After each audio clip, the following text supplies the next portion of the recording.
hay tanto ruido. Ok. A ver, te platico rápido. Es para mi materia de métodos cualitativos de la investigación y vamos a tratar todo el grupo el tema de discursos de odio. Y pues yo pensé como, discursos de odio de los migrantes, Maruma, ¿no?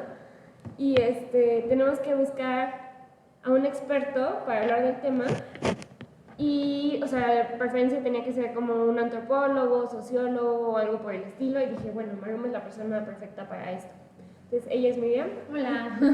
Y la entrevista es muy breve. Son muchas preguntas, pero son, o sea, como que más o menos si tus respuestas pueden ser como de 1 minuto, estaría perfecto.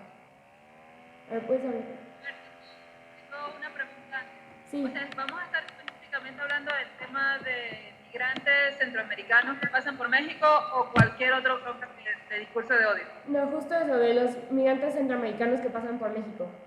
Y tus respuestas pueden ser tanto como experta como migrante. O sea, puede ser Como de tu experiencia. Experiencia personal o expertise.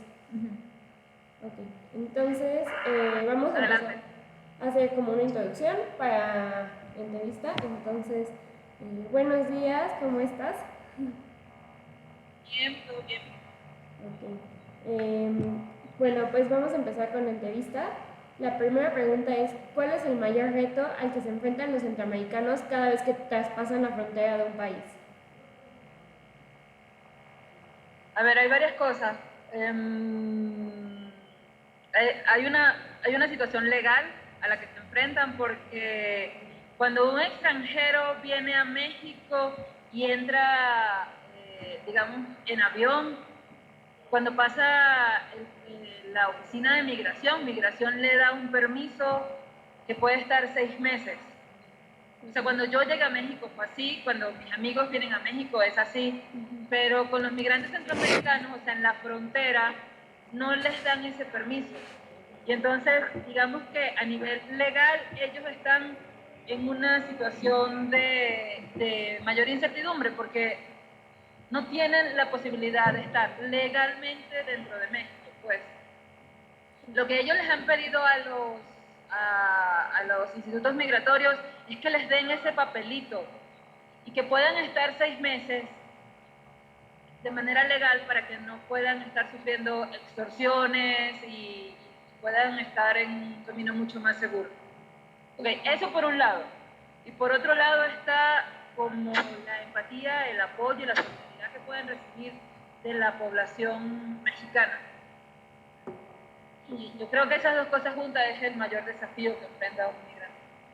Okay. Bueno, para la pregunta número 2, nos gustaría saber cuáles serían los elementos estigmatizables más evidentes por los cuales los centroamericanos son discriminados. El elemento, ¿cuántos elementos me pediste? 3, ¿ok? No, 3. No, los que sean.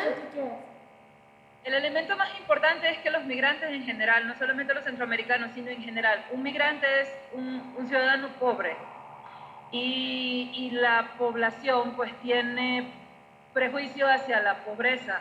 Hay un video muy padre de una española que se llama Adela Cortina y ella dice, ella está hablando desde España, y España también recibe migrantes africanos y también la población tiene ese rechazo hacia la migración africana.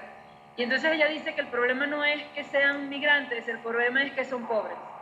Y los pobres son incómodos y los pobres estorban y los pobres no quieren ser vistos.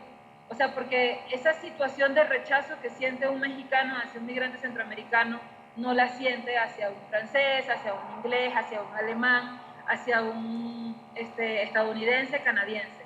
La siente hacia un centroamericano, pero es un centroamericano que seguramente no terminó ni siquiera la primaria, es un centroamericano moreno, es un centroamericano que no parece alguien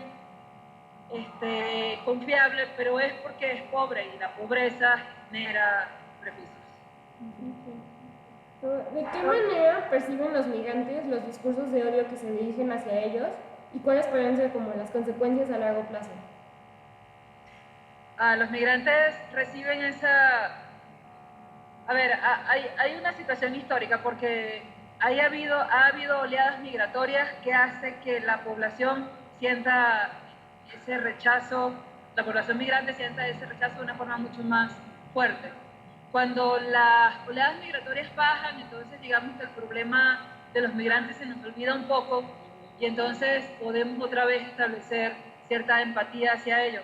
Pero cuando son oleadas migratorias muy fuertes, o sea, que vienen 5.000 migrantes juntos, o 10.000 migrantes, o el número que sea, ahí reciben mucho más rechazo y se sienten incómodos y se sienten agredidos y se sienten mucho más vulnerables. Y entonces necesitan a la vez más ayuda de nosotros. Bueno, la siguiente pregunta sería, ¿cuáles serían los componentes del imaginario colectivo mexicano que a su consideración intervienen o motivan a la población a discriminar a los migrantes centroamericanos? Ah, qué pregunta tan padre. Para el imaginario colectivo, como les dije, la bronca es la pobreza. En general, la sociedad mexicana es una sociedad clasista que rechaza a las personas que viven en situación de pobreza. Y ya México tiene bastantes pobres. Entonces, las clases altas mexicanas o las clases medias altas mexicanas rechazan a sus propios habitantes pobres. Por supuesto, van a rechazar a pobres de otros lugares. Y se genera todo un discurso que está en este imaginario colectivo que ustedes me están preguntando, que es que los migrantes vienen a hacer que ya los problemas que existen sean más grandes. O sea, va a haber más inseguridad y va a haber más pobreza y nos van a quitar trabajo y digamos que son como ahora los culpables de todas las posibles crisis sociales que vaya a suceder en la sociedad mexicana, lo cual es completamente falso. En general, la mayoría de los migrantes centroamericanos quieren solo pasar por México, no se quieren quedar en México, quieren llegar a Estados Unidos. En Estados Unidos hay mayores posibilidades, en su imaginario colectivo también, porque también ellos creen que la posibilidad de llegar a Estados Unidos es sencilla y entonces pues se arriesgan todo lo que se arriesgan para poder llegar allá. La gran mayoría de los migrantes no llega a Estados Unidos y si llega seguramente van a ser deportados muy rápidamente porque cada vez los controles están mucho más estrictos. Entonces, es posible que su historia romántica de cumplir el sueño americano no se dé. Okay. Y bueno, ahora yendo un poco al tema de cómo se instalan en México, los albergues que se proporcionan para los que son desplazados de sus países, ¿son un lugar seguro para los mismos? Depende de los albergues. Hay albergues que tienen un flujo migratorio más bajo, que son los albergues que están como en el centro de México, en el centro de la República Mexicana, y esos representan como un oasis. Incluso como uno de los albergues con los que yo he estado trabajando se llama así, un oasis en el camino, porque representa la posibilidad para el migrante de poder tener un lugar seguro donde dormir, de poder desayunar y poder cenar antes de irse, de poder recibir ropa si el albergue tiene ropa o zapatos, de poder hacer una llamada a sus familiares. La mayoría de los albergues tienen convenios con Telmex para poder hacer estas llamadas. Entonces representan la posibilidad de en 1 o 2 días o algunas horas estar en un lugar protegido. Pero los albergues de las fronteras, como tienen un flujo migratorio muchísimo más grande y los migrantes no están como de entrada por salida, indica que se tengan que quedar ahí más días, entonces ya han enfrentado otras problemáticas, o sea, porque ya hay hacinamiento, ya la comida no alcanza, ya necesitan salirse, o sea, los albergues necesitan que solamente estén 2 o 3 días y tienen que irse, y entonces eso agrava un poco la situación de inseguridad para el migrante. Otra cosa también súper importante, no sé si está dentro de las preguntas que me van a hacer después, pero los migrantes también han sido afectados por todas las rutas del narcotráfico.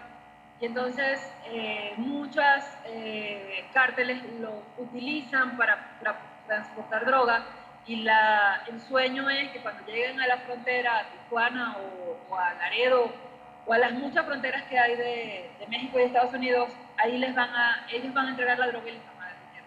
Generalmente no es así. Y entonces también, además de todo lo que están sufriendo los migrantes, también son víctimas de narcos. Mulas.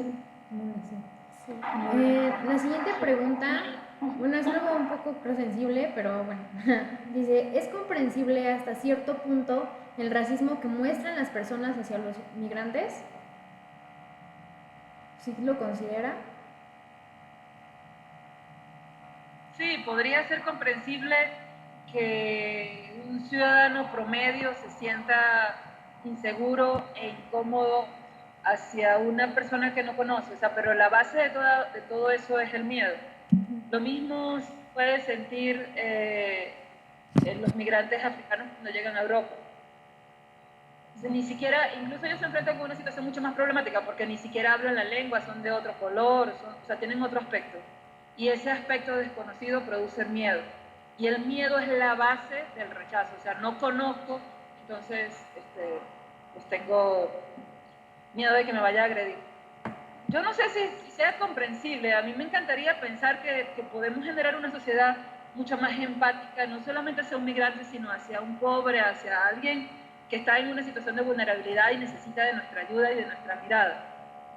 O sea, porque esto que estamos diciendo de los migrantes, las clases altas mexicanas también la sienten hacia los pobres. O sea, un pobre se acerca en el semáforo a pedirme dinero y pienso que me va a agredir y no es un centroamericano. O puede ser un centroamericano, pero muchas veces no es un mexicano también, pero siento que me va a hacer daño. Y la base es que tengo miedo, que desconozco la situación que él está viviendo y que pienso que quiere tener algo de mí a la fuerza. Okay. No sé si la justificaría, me parece triste pensar que es normal que tengamos miedo hacia los otros. Sí. ¿Cuál ha sido la experiencia que más te ha marcado al trabajar en albergues o al trabajar el tema de migrantes? Yo estoy segura que esa experiencia la conoce Cintia porque yo la he contado varias veces y es que una vez fui a uno de estos albergues y todavía la cuento y me dan ganas de llorar. Y había un adolescente como mis estudiantes. Y ese adolescente estaba herido, tenía una herida en la pantorrilla porque lo había picado una culebra en algún lugar de Tabasco, Veracruz, que él iba caminando. Y entonces en uno de los hospitales de la zona le hicieron como un raspado para que no se le fuera a poner el veneno por todos lados.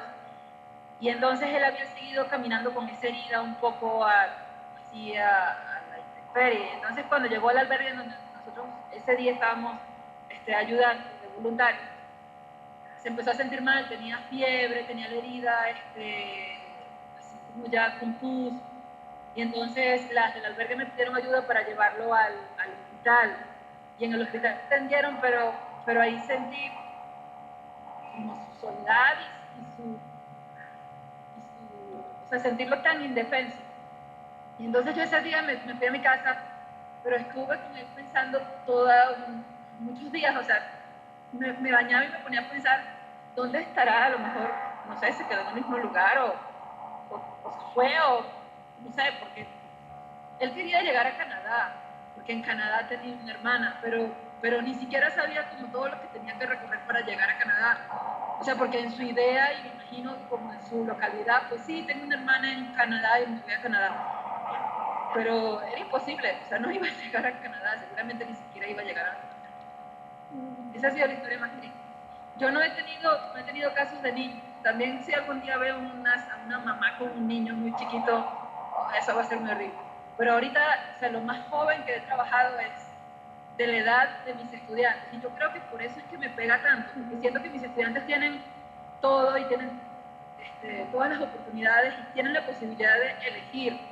Y él no tenía, o sea, la única posibilidad que tenía era salir de la violencia, creo que era de El Salvador, de la violencia de El Salvador a enfrentarse a otra violencia que era la de México. Si acaso llegaba a Estados Unidos también iba a ser muy violento y eso me genera todavía muchísimo conflicto. Bueno, y respecto a su propia migración, ¿cuáles fueron los retos a los que se enfrentó antes, durante y actualmente? No, porque es que mi migración fue privilegiada, pues, o sea, yo soy de Venezuela y cuando terminé la carrera antropología ya participé por una beca del gobierno para estudiar una maestría y yo me quería venir a México porque México antropológicamente es increíble y entonces escribí a varias universidades, la que me hizo como el proceso mucho más fácil fue la UTLA en Puebla.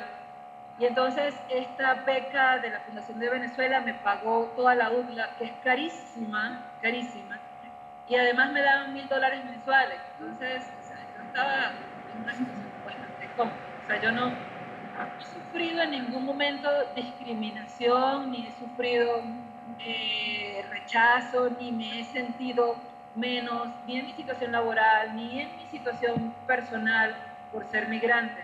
Pero es porque yo no estoy migrando con las mismas condiciones de vulnerabilidad que un centroamericano. O sea, yo me vine con una beca, tengo maestría, trabajo en un lugar de prestigio, entonces no soy esa centroamericana.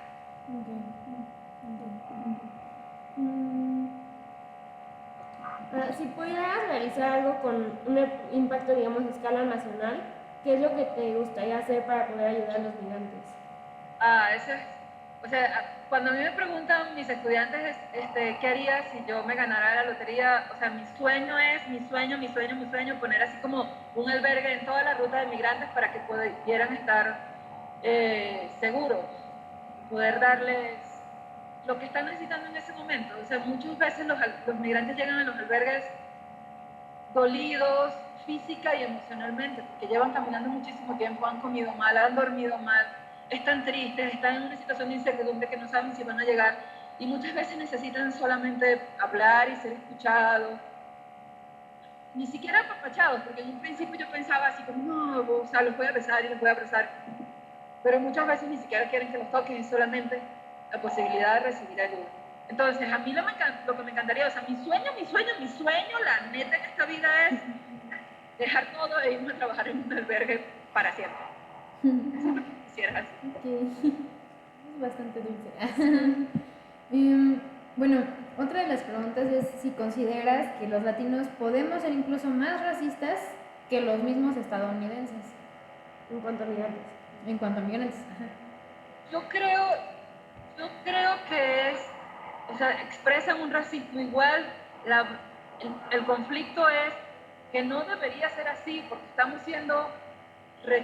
estamos rechazando a los que son iguales a nosotros. Y eso es como la paradoja del asunto. O sea, porque entiendo que un norteamericano sienta que este moreno extraño, que no se parece a mí, me viene a quitar lo que es mío. Pero cuando un latino rechaza a otro latino, está rechazando a uno que es igual a él. O sea, yo le digo a mis estudiantes, si yo los pongo aquí a un salvadoreño, a un nicaragüense, a un guatemalteco, y pongo a un mexicano, y ellos no hablan, ustedes no podrían decirme cuál es el de cada país, porque somos muy, muy parecidos, o sea, en formas, en todo nuestro fenotipo es muy similar.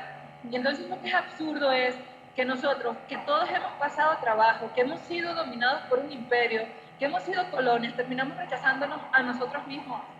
Y eso es lo absurdo. O sea, no solamente en México, sino también en Estados Unidos hay muchísimos latinos que son pro-Trump y terminan igual generando un discurso de odio hacia los migrantes, cuando muchos de ellos fueron migrantes, o a lo mejor no ellos, pero sus papás o sus abuelos. O sea, ¿por qué ellos llegaron ahí? Porque alguien en algún momento de la historia familiar fue migrante. Y terminan ellos igual rechazando a otro paisano y negándole oportunidades, generando igual en sus descendientes un discurso de que los latinos somos flojos, somos peligrosos, somos violadores, todas esas cosas que dicen Trump. Y bueno, considerando justo todo lo que acabamos de platicar, ¿cómo consideras que los mexicanos podemos colaborar para crear conciencia sobre las similitudes que tenemos para fomentar la empatía y erradicar el odio? Yo creo que el discurso que tenemos que estar manejando todos es que la migración es un proceso natural.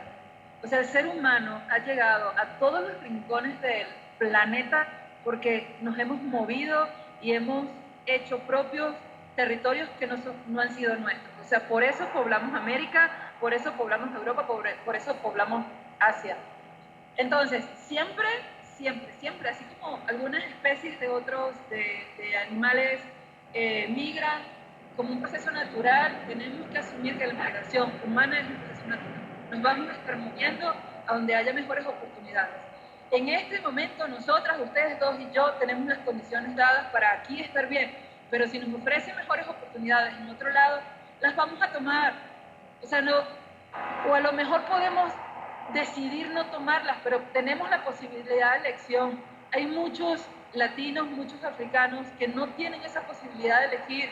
O sea, los venezolanos que están saliendo obligados, porque la situación en Venezuela está terrible, y están llenando toda América del Sur, no tienen otra posibilidad. Si a nosotros nos ofrecen un trabajo en Estados Unidos, en Europa, nosotros podemos decidir, ah, bueno, sí me voy, o no, no me quiero ir porque México, aquí puedo estar mejor, está mi familia, no, no me quiero ir. Nosotros tenemos esa posibilidad de elección. Los migrantes centroamericanos que salen de su tierra, los migrantes del sur, los migrantes de África, no tienen esa posibilidad. O sea, la única forma de sobrevivir es moverse. Y entonces, si asumimos que moverse es algo natural, pues podríamos hacerles ver a las demás personas que nos vamos a seguir moviendo, que tenemos que ser sensibles y empáticos y solidarios y buenas personas con los que en este momento no están en la misma situación de privilegio en la que estamos nosotros y que necesitan de nuestra ayuda. Eso es lo que nos hace humanos, ser buenos. Bueno, muchísimas gracias, Maroma. Esa fue la entrevista por hoy. Pues, A ver. No, nada, cualquier cosa estoy